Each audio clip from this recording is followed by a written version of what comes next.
Hey everybody, welcome back to my YouTube channel. My name is Joseph. Today we're going to talk a little bit about the INFP typology and really its corresponding strengths and weaknesses. And really this is coming from a very personal place for me because I have for time immemorial, I know that sounds quite dramatic, doesn't it, have experienced repeated patterns in my life. And this is a very interesting thing, isn't it, as we run into the same sort of barriers or walls or doors that we have to, break down or even walk through to access the parts of ourselves that might make life really worth living and really strengthen our character in many ways. So if we're on that path and we're on that journey where we want to grow, what do we need to understand about ourselves as idealists? So what I've discovered is that typically we are quite gifted with the capacity to use our empathy.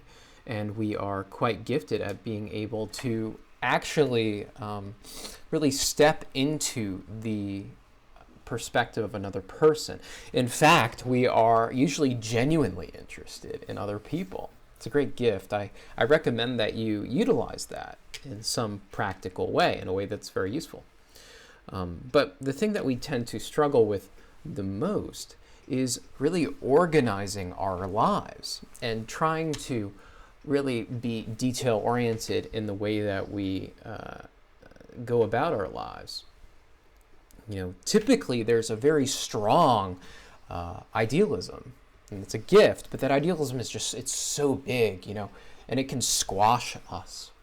And we go into the world and we see that the world is very much a place that does not concern itself with really ideals, right? It's very focused on perhaps what is measurable, what is objectively true.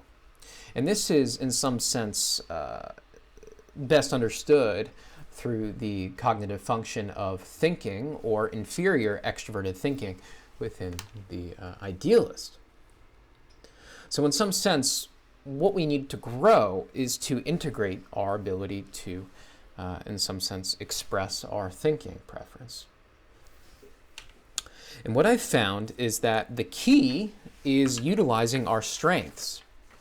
We can't force ourselves to be something we're not. In fact, that leads to a lot of neurotic patterns, in my opinion.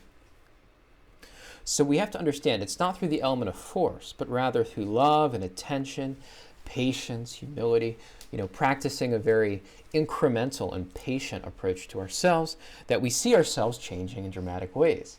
It's a very beautiful thing, and there's a feedback loop associated with change. So the thing I want to focus on in this video is the concept called responsiveness, okay? Responsiveness. Perhaps you've thought about all these things you want to do, but you haven't quite moved forward to do anything. Perhaps there are these people in your life, however, that you notice. You're interested in people. You're interested in their thoughts and feelings. You're even interested in people you might not know. You find that you're drawn into relationships. You're interested in people. See that? And we can use that strength of being motivated by interpersonal interactions to improve our thinking function. And this has really been the path for me. This is what I've learned is most useful. It might be difficult for me to sit down and read a textbook to do well on an exam, but it's easier for me to conceptualize it as an opportunity to help my patients, my future patients, to heal them both physically and emotionally. And that value response drives me in many ways. So you can see how the conceptualization can improve our ability to be more responsive in our relationships. So in my experience, I fail in many ways to be as responsive as I know I'm supposed to be. I see myself sort of waxing and waning, living somewhere in the middle. There's a role, there's a neurotic structure that clings to ambivalence, that clings to inaction, that clings to passivity, at least within my structure. And when we start to see that the structure is one of resistance, of ambivalence, what could be better as a solution than meaningful action using our strengths? That would be, our empathy. our creativity. So we learn to be more responsive to other people. We learn to be more conscientious, fundamentally, in our creativity. Perhaps there's something we want to do. Do we have a plan? Do we have a schedule? Do we have a meaningful way to measure that we are making progress in our creative work? When it comes to our relationships, are we being conscientious? Are we aware of the other person's needs? Are we integrating their needs into our actual life?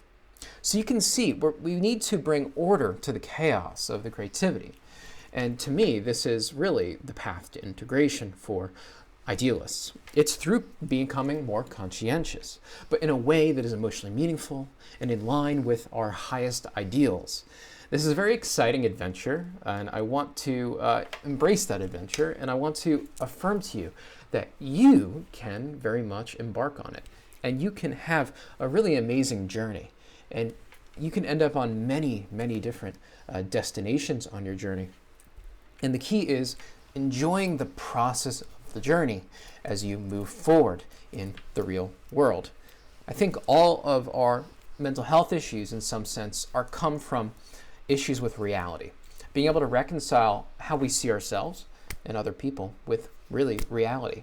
Reality is a tough place, and I'm here to tell you that we're all grappling with reality, but we can move towards it, and we can approach it in ways that are meaningful and build resiliency. So if you found this interesting, let me know. I'd love to hear from you.